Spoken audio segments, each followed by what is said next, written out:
मंथरवाडीला shooting झालं 2 दिवसापूर्वी. म्हणजे आता कुठली गँग वगैरे असं तुमच्याच चॅनलवर आणि वर्तमानपत्रात मी वाचलं, पण मंथरवाडी ही बारामती लोकसभा मतदारसंघाचा भाग आहे. आम्ही सगळे तिथे नेहमी जात येत असतो आणि मंथरवाडीमध्ये जर गोळीबार होत असेल तर काय करावं. म्हणजे क्राईम कमी होत आहे जेव्हा आम्हाला एवढी 9 पानी पत्र येतात. मग खरंच पुण्यात क्राईम कमी झालाय का होतोय का. हे दुर्दैव आहे की ह्या राज्यामध्ये वर्दी, ज्या पोलिसांचा सार्थ अभिमान आपल्याला आहे सगळ्यांना, त्या पोलिसांना त्या वर्दीची भीती कोणाला राहिलेली नाही. हे वारंवार रोज चॅनल आणि वर्तमानपत्रात ज्या घटना येतात त्याच्यातून दिसतं. काही काल मुंबईत पाऊस झाला आणि पुण्यात सुद्धा परवा पाऊस झाला. पहिल्याच पावसामध्ये मुंबईचे हाल आपण बघितले. थेट महापौरांच्या समोरच एक व्यक्ती चेंबरमध्ये पडतोय. पुण्याची परिस्थिती फार काही चांगली नाही आहे. कमी वेळेत अधिक पाऊस असल्यामुळे रस्त्यावर पाणी साचतंय. मान्सूनपूर्व कामं अजूनही प्रलंबित आहेत असं वाटतं. मुंबईमध्ये शिवसेना आणि पुण्यामध्ये राष्ट्रवादी यांना नावं ठेवून ठेवून आमचे विरोधक यांनी किती आम्ही वाईट काम केलं हे सांगितलं आहे. पण आमच्या काळात च्यापेक्षा जास्त पाणी तुंबणं आणि नियोजन नसणं हे पुणे आणि मुंबई दोन्ही ठिकाणी, आणि दोन्हीकडे आज सत्तेत कोण आहे हे मला वेगळं सांगायची गरज नाही.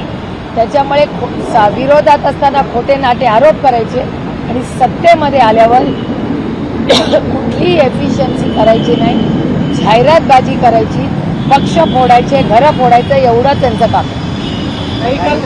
काल भाजपात आघाडीची बैठक झालेली आहे. यामध्ये 23 आमदार गैरहजर राहिले आहेत. उद्धव ठाकरे यांनी सुद्धा याबद्दल नाराजी व्यक्त केलेली आहे. तरीच महाविकास आघाडी आता, कारण 6 खासदार फुटल्यानंतर चिंता व्यक्त केली आहे. नाही, साहजिक आहे, काळजी वाटणं साहजिकच आहे. आणि असेंब्लीमध्ये मी देवेंद्रजींचंही भाषण तुमच्याच चॅनलवर ऐकलं आणि आमच्याहीकडून आमदारांच्या बाबतीत दोन्ही बाजूनी असं वाटतंय की फार लोक तिथे संसदेत असेंब्लीमध्ये नसतात, विधानभवनमध्ये नसतात. असं भारतीय जनता पक्ष म्हणजे सत्ताधारी पण आणि विरोधात असंच सगळीकडे चित्र दिसतंय. आमचे आमदार कुठे होते हे माहिती आहे. जयंतरावांच्या घरीच लग्न होतं, त्याच्यामुळे जयंतराव सांगलीला होते. रोहित काल पंढरपूरला होता. त्या तुम्हाला सगळ्यांना ते माहितीच आहे, त्याच्या सोशल मीडिया प्लॅटफॉर्मवरच सगळं. त्याच्यामुळे आमचे आमदार कुठे होते हे आम्हाला माहिती आहे आणि ते आधी सांगून गेले होते. बाकीच्यांचं काय आहे मला वाटतं बंटी दादा किंवा या सगळ्यांकडून आज उद्यामध्ये तुम्हाला मुंबईत कळेल. दानवे आहेत ते तिथं जी जिल्हा निवडणूक होती जिल्हा बँकेची, तिथं मात्र ते माहितीसोबत आहेत. ते थेटपणे ते माहिती बाजूनं लढतात. अंबादास दानवे ठाकरेंचे आमदार, एकीकडे हे खासदार फुटलेले आहेत. असं असताना पुन्हा ते माहितीसोबत महाविकास आघाडीमध्ये हे बघा, बँकेचं इलेक्शन हे सहकारचं इलेक्शन. अनेक वेळा आता तुम्ही ती मुंबईची बँक बघा, सगळ्या पक्षाचे लोक त्यात. त्याच्यामुळे सहकारमध्ये राजकारण आणू नये अशी आमची, किंवा संस्थांमध्ये राजकारण आणू नये ही आमची नेहमीच भूमिका, भावना राहिलेली आहे. त्याच्यामुळे ह्या ठिकाणी एखाद्या बँकेत किंवा कुठल्याही सहकारी संस्थेमध्ये पक्ष हा बाहेरच असला पाहिजे आणि त्याच्यात कोणी काही करत असेल तर त्याच्यात फार काही आपण विचार करू नये. संभाजीनगरची एक बातमी आहे. संभाजीनगरमध्ये ना एका खाजगी शाळेमध्ये एका 23 वर्षीय मुलाला जी आहे ना ती मारहाण करण्यात आली आहे. त्या घटनेचे CCTV आले. पण गंभीर हे आहे ना की त्या मुलांच्या मारहाणीमध्ये ना म्हणजे 2 मुलांची भांडण आहेत, पण कुठलाही प्रिन्सिपल, कुठलाही शिक्षक तिथं नाही आहे. जर ते CCTV जर बघितलं ना तर आपल्या लक्षात येईल की शाळांना किती निष्काळजीपणा केला आहे. या सगळ्या प्रकरणात सरकारनं काहीतरी पाहावं, कारण ही दुसरी घटना आहे. गेल्या 6 महिन्यात याआधी एका खाजगी शाळेत असंच झालं. नाही, मला असं वाटतं की अशी घटना कुठल्याही शाळेत अर्थातच होऊ नये किंवा कुठल्याही संस्थेत होऊ नये. आणि या गोष्टी असतील तर तिथल्या पोलीस यंत्रणेने त्याच्यात जातीने लक्ष घातलं पाहिजे. सध्याचे खासदार एकनाथ शिंदे शिवसेनेमध्ये गेले. अशी एक माहिती आहे की या खासदारांना एकनाथ शिंदेच्या पक्षामध्ये जाण्यासाठी फडणवीसांची शिष्टाई महत्त्वाची ठरली. अनेक खासदारांची इच्छा होती की आपण भाजपचं कमळ हाती घ्यावं. दिल्लीमध्ये काही ठरत नव्हतं, त्यामुळं या सगळ्या खासदारांना 6वा खासदार जो आहे तो एकनाथ शिंदेकडे जात नव्हता. म्हणून हे सगळं फडणवीसांनी शिष्टाई केली आणि ऑपरेशन टायगर सक्सेस झालं. मी तुम्हाला खरं सांगू का, मला एकच ह्याच्यात असं वाटतं की या देशामधून लोकशाही ही पूर्ण पुढे संपुष्टात आली आहे का असं वाटतं. घरं पक्ष फोडा, आता निवडून आले, 2-2.5 वर्ष झाले, 29 मध्ये आहे ना इलेक्शन. घाई कसली. आणि एखाद्या चांगल्या बिलसाठी म्हणजे जीएसटीचं बिलाचं उदाहरण घ्या. जीएसटीचं बिल जेव्हा आलं तेव्हा एक मताने काँग्रेस पक्षाने मदत केली आणि भारतीय जनता पक्षाला, आणि एक मताने आम्ही ते बिल पास केलं. एखादं बिल पास करण्यासाठी तोडो फोडो जोडो हे करण्याची गरज आहे का? मग लोकशाही राहिली नाही आहे का या देशात? मग विरोधी पक्ष राहणारच नाही ना, सगळेच सत्तेमध्ये. मग लोकांसाठी, सर्वसामान्य मायबाप जनतेसाठी बोलणार कोण? अशी परिस्थिती झालेली आहे या देशामध्ये. महाविकास आघाडीचे 13 आमदार काल खरंच बैठकीला नव्हते का? त्यांची यादी समोर आल्या, तुम्ही काय फॉलोअप घेतले का? नाही, आमचे राष्ट्रवादी काँग्रेस पक्ष याचे आमदारांचं शशिकांत शिंदेजींना कालच सगळा इन ॲडव्हान्सच माहिती होतं. बाकीच्या पक्षांची माहिती बंटीदादा शिंदेसाहेब आज मुंबईत तुम्हाला सगळ्यांना देतील. तुमची असतील ना टीम तिकडे. एसआरटीच्या पुस्तकामध्ये जे आहे त्या आणीबाणीचा धडा आता शिकवला जाणार. आता काय म्हणजे की या सगळ्या पाठ्यपुस्तकांमध्ये अशा पद्धतीचा अभ्यासक्रम येणं हे तुम्हाला योग्य वाटतं का? किंवा काही वेगळा प्रसार जो आहे तो या शिक्षण माध्यमातून करण्याचा हेतू आहे असं तुम्हाला वाटतं? हो, अर्थातच एनसीईआरटीचा सातत्याने गैरवापर हा सरकार करतंय अशी भावना शिक्षण तज्ज्ञ मानतात.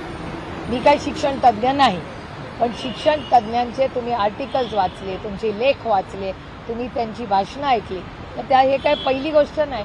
अशा अनेक गोष्टी झालेल्या आहेत ज्याच्यामध्ये आपली एक विचारधारा ही लादली जाते पुढच्या पिढीवर. आणि दुर्दैव आहे की आजचे सत्ताधारी हे शिक्षण पुढे करून जे नवीन गणित बांधायचा प्रयत्न करतायत हे देशाच्या ऐक्यासाठी आणि नवीन पिढीच्या विचारधारेसाठी हे घातक पुढे ठरू शकतं, अशी शक्यता नाकारता येत नाही. बैठकीमध्ये बोलताना असं म्हणाले की आपण आतापर्यंत महाविकास आघाडी म्हणून एकत्र होतो, मात्र आता आपण खरंच महाविकास आघाडी म्हणून एकत्र आहोत का याची विचार करण्याची गरज आहे. सभागृहामध्ये महाविकास आघाडीमध्ये समन्वय पाहायला मिळत नाही. सरकारला ज्या पद्धतीनं धारेवर धरलं जावं, अधिवेशनामध्ये मुद्दे मांडले जावे, त्याच्यामध्ये कुठेतरी कमतरता पाहायला मिळते. आपलं एकसंघ राहणं हे खूप महत्त्वाचं आहे. महाविकास आघाडीमध्ये समन्वय नाही असं तुम्हाला कुठेतरी वाटतं? आम्ही जेव्हा भेटतो तेव्हा असतो. आणि तुम्हाला खरं सांगू, मी दिल्लीमधलं जास्त पाहते आणि दिल्लीमध्ये इंडिया अलायन्स आणि महाविकास आघाडी आम्ही अतिशय एकत्रपणे दिल्लीच्या पार्लमेंटमध्ये तुम्ही कोणालाही विचारू शकता. आम्ही अतिशय रोज सकाळी भेटतो 10 वाजता खडगेजींच्या ऑफिसमध्ये. तिकडून आमची सगळे दिवसभर कोण भाषणं करणार, काय आम्ही स्टँड घेणार, कुठल्या बिलावर काय आमची मतं आहेत, हे पूर्णपणे आमची स्ट्रॅटेजी रोज सकाळी 10 वाजता ठरते दिल्लीमध्ये पार्लमेंटच्या मध्ये. त्यामुळे इथेही तशी काही यंत्रणा जर असेल, आहे का नाही आहे मला माहिती नाही, पण माझा विश्वास आहे की काल उद्धवजींनी ज्या सूचना केल्या आहेत त्या पूर्णपणे सगळे एकमताने करतील. काही तुम्ही या जे खासदार आता एकनाथ शिंदेच्या शिवसेनेत गेलेत यांना जवळून दिल्लीमध्ये बघितलं असेल, MP लाईट जो डॅशबोर्ड आहे त्याच्यात अक्षरशः सगळे स्टॅटिस्टिक्स समोर आले. 50% सुद्धा या खासदारांनी निधी जो आहे त्याचा उपयोग केला नाही आहे. आणि दुसऱ्या बाजूला आम्हाला निधी मिळत नाही म्हणून आम्ही एकनाथ शिंदेच्या सरकारमध्ये पक्षात चाललोय अशी भूमिका त्यांनी जाहीर केली. कसं बघताय या? नाही, मी स्वतःपासून सुरू करते. मी आत्ता पुण्याच्या कलेक्टरांना 2 गोष्टींसाठी भेटायला चालले. एक ही MP लॅड्स आणि दुसरं माझ्या लोकसभा मतदारसंघातली, इथे मी लोकप्रतिनिधी म्हणून काम करते, तिथे पाण्याची परिस्थितीसाठी मी कलेक्टरांना भेटायला चालले. काय होतंय तो डॅशबोर्ड, आता माझ्याबद्दलही चुकीची माहिती आहे. 3 वर्षाची सगळी कामं माझी 100% अप्रूव्ड आहे, आणखीन पैसे दिले, पण त्या डॅशबोर्डचं जे अपलोडिंग असतं त्याची एक नवीन पद्धत सुरू झालेली आहे आणि त्याच्यामुळे खरंच नक्की किती निधी झाला आहे नाही झाला आहे हे स्पष्टतात येत नाही. काल मी आश्चर्यचकित झाले की माझी माहिती चुकीची होती. मग म्हणून मी कलेक्टरांना भेटायला चालले की कशाला आमची बदनामी करताय. त्यांनी काहीच अपडेट केलं नाही आणि त्यांनी एक नवीन पद्धत, काहीतरी कागदपत्र पूर्ण झाल्याशिवाय ते अपलोड होत नाही. आता खासदाराचा काय संबंध? आम्ही प्रशासन नाही ना, प्रशासनाचं ते काम आहे. आम्ही निधी वाटप झाल्यानंतर रस्ता काय खासदार बनवत नाही, रस्ता सरकार बनवतं, PWD बनवतं. त्याच्यामुळे PWDला तुम्ही विचारले पाहिजे. आणि ह्या 5-6 खासदारांचे माझे अतिशय कौटुंबिक संबंध आहेत. आम्ही एकत्र 24मध्ये लढलो, ताकदीने 2.5 वर्ष पार्लमेंटमध्ये काम केलं. त्यांचे काय प्रश्न आहेत, त्यांनी काय भूमिका मांडल्या आहेत हे आम्ही तुमच्याच माध्यमातून पाहिलेले आहेत. लोकसभा अध्यक्षांनी ठाकरेंना बोलवलं होतं, ठाकरे गटाच्या नेत्यांना, हो. त्यांनी जी याचिका त्यांच्याकडे केलेली आहे की या 6 फुटेर खासदारांचा वेगळा जर स्थापन झाला त्यांना मान्यता देऊ नका. तर काल लोकसभा अध्यक्ष म्हणाले की मी कायद्याच्या बाजूने सगळा अभ्यास करून याबाबतचा निर्णय घेऊ शकतो. तर तुम्हाला काय वाटतं, खरंच ठाकरेंच्या बाजूने निर्णय घेतील? मी तुम्हाला खरं सांगू का, मी भोगलंय सगळं. उद्धवजी म्हणजे सेना, शिवसेना आणि आम्ही election commission to supreme court, तारीख पे तारीख, हे आम्ही पण भोगलंय. त्याच्यामुळे मला काय कुणाला न्याय मिळेल याची फारशी काय मला अपेक्षा नाही. कारण का मी आहे ना, मी हे सोसलंय ना सगळं. ज्या चुकीच्या पद्धतीने आदरणीय पवार साहेबांचा ज्यांनी पक्ष स्थापन केला त्या आदरणीय पवार साहेबांना कुठलीही कागदपत्र नसताना पक्षाचा अध्यक्ष म्हणून काढून टाकला. आता ह्याच्यापेक्षा जास्त काय बोलणार आपण. काही संजय राऊतांनी ना एक पत्र लिहिले मुंबईच्या आयुक्तांना की जे लीना पाटील आहेत त्यांनी वक्तव्य केलं की माझ्या नादाला घरात घुसून मारून टाकली, बंदुकीचा इशारा केला होता. त्यानंतर म्हणले की आंदोलन केलं तर बॉम्ब फोडीन घरात, त्यांच्यावर युएसपीचा गुन्हा दाखल करा असं संजय राऊतांची पत्राद्वारे मागणी आहे. खासदारांनी असं वक्तव्य करणं कितपत योग्य वाटतं? असं खासदार नाही, कोणीच नाही करायला पाहिजे. ही लोकशाही आहे. तुमच्या मनात काही मतभेद असतील, मनभेद असतील तर त्याला एक बोलायची पद्धत आहे. पण ज्या पद्धतीने हे आलंय हे धक्कादायक आहे आणि हे सुसंस्कृत महाराष्ट्राला शोभणारं नाही. तुमच्या पण पक्षाचे 4 खासदार संपर्कात आहेत. अजित पवार यांच्या राष्ट्रवादी काँग्रेस पक्षासोबत चर्चा मध्यंतरी झालेल्या होत्या. आसाराम सुद्धा असं म्हणाले होते की 5 खासदार येणार आहेत. कोण म्हणलं होतं? बाबा आत्राम. मला माहिती नाही बाबा. बाबा आत्रामांना माझ्यापेक्षा जास्त माहिती आहे. घडू नये यासाठी आता तुम्ही स्वतः काय असं काही घडू नयेचा विषय नाही. आम्ही 8 खासदार कालही एकत्र होतो, आजही आणि उद्या आहे. आणि बाबा आत्रामांकडे 5 खासदार कोण आहेत ह्याची माहिती असेल तर त्यांनी नाव सांगावं. एवढं काय, जर येणारच असतील 5 बाबा आत्रामांकडे तर बाबा आत्रामांनी 5 नावं सांगावी कुठले 5 आहेत. मी त्यांच्याबरोबर कुठेही बसायला चर्चेला तयार आहे. आणि मग बाबा आत्राम मला का घेत नाहीयेत, मला का सोडतायत? बाबा आत्रामांनी माझ्याशी पण बोलावं. 5 कशाला, 8च्या 8 येऊ. बीडमधलं जे प्रकरण आहे, जुन्या हत्या प्रकरणामध्ये तुमच्या पक्षाचे खासदार बजरंग सोनवणे यांच्या मुलावरचे आरोप जे आहे ते करण्यात येत आहेत. या सगळ्या प्रकरणामध्ये काय सत्य आहे असं तुम्हाला वाटतं? काय संबंध हो मला सांगा. राजकीय हेतून आरोप करण्यात येत आहेत. अर्थातच राजकीय हेतू. बजरंग अप्पा सोनवणे हे अतिशय कर्तृत्ववान खासदार आहेत. त्यांचा पार्लमेंटरी परफॉर्मन्स हा अतिशय उत्तम आहे आणि त्यांच्यावर हे राजकीय षडयंत्र त्यांच्यावर आणि त्यांच्या कुटुंबावर करण्याचं पाप हे कोणीतरी करते. रोहित पवारांनी शेतकरी कर्जमाफीच्या अटीविषयी जे आहे ते आंदोलन केलं. आता 29 तारखेला परत आंदोलन करावं लागते. पावसाळी अधिवेशनात याच्यात काही ठोस चर्चा होताना दिसत नाहीये. सत्ताधारी तर करतच नाही, विरोधकातून सुद्धा हे प्रश्न विधिमंडळात मांडणं अपेक्षित असताना काल माननीय जयंत पाटील साहेब याच्यावर सविस्तर परवा रात्री बोललेले आहेत आणि 29 तारखेला संभाजीनगरला रोहित आंदोलन करतोय. त्या आंदोलनाला मीही जाणार आहे 29 संभाजीनगरला. पण हे दुर्दैव आहे की शेतकऱ्यांच्या बाबतीत, महिलांच्या बाबतीत जो शोषित आहे, जो वंचित आहे, जो पीडित आहे त्याच्याबद्दल अतिशय असंवेदनशील हे सरकार आहे.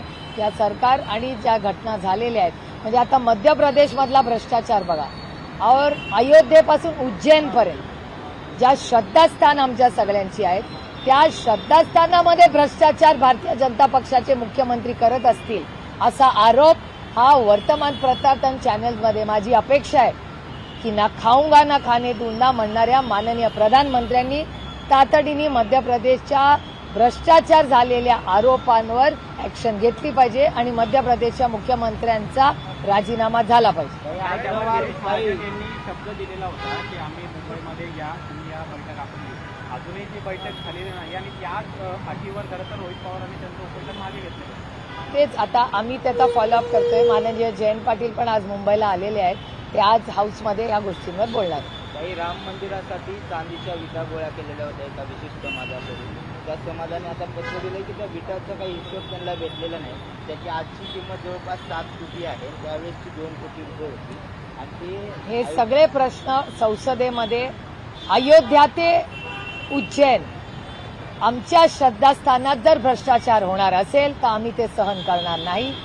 संसदेमध्ये महाविकास आघाडी, इंडिया अलायन्स या सगळ्या गोष्टींवर आम्ही प्रश्नचिन्ह आणि चर्चासत्र आणि उत्तर हे सत्ताधाऱ्यांना द्यावं लागेल. ये हमारी अपेक्षा है कि हमारी बेटी को न्याय मिलना चाहिए और उसको फांसी की शिक्षा होनी चाहिए. एनसीईआरटी ने पहली बार कक्षा 9 की पाठ्यपुस्तक में आपातकाल पर एक अध्याय मुझे शामिल कुछ किया है। आश्चर्य नहीं लग रहा है, दुख की बात है कि शिक्षा और पढ़ाई में आज राजनीति लाई जा रही है। बहुत दुख की बात है। मंसरवाड़ी और मुंबई लोकल का जिस तरह मर्डर हुआ, रेलवे को लेकर आप रेलवे की तरफ से काफी आवाज उठा देते पहले। नहीं, ये सिर्फ रेलवे का इश्यू नहीं है, ये जनरल एडमिनिस्ट्रेशन का इश्यू है। पूना सिटी में और पूना डिस्ट्रिक्ट में क्राइम बढ़ रहा है और डेटा कह रहा है, मैं नहीं कह रही। हर चैनल को रोज देखिए, आप न्यूज़पेपर पढ़िए, आपको पता चलेगा कि पूना डिस्ट्रिक्ट और पूना सिटी में उससे भी ज्यादा क्राइम बहुत बढ़ रहा है। लोगर के इसमें आपने लोगर के साथ में देखा होगा, क्या लगता है इसके बारे में? तो उसकी डिटेल इंक्वायरी होनी चाहिए और अरेस्ट भी हो चुके हैं। देखते हैं अभी आगे क्या होता है। Thank you. चला बेटा।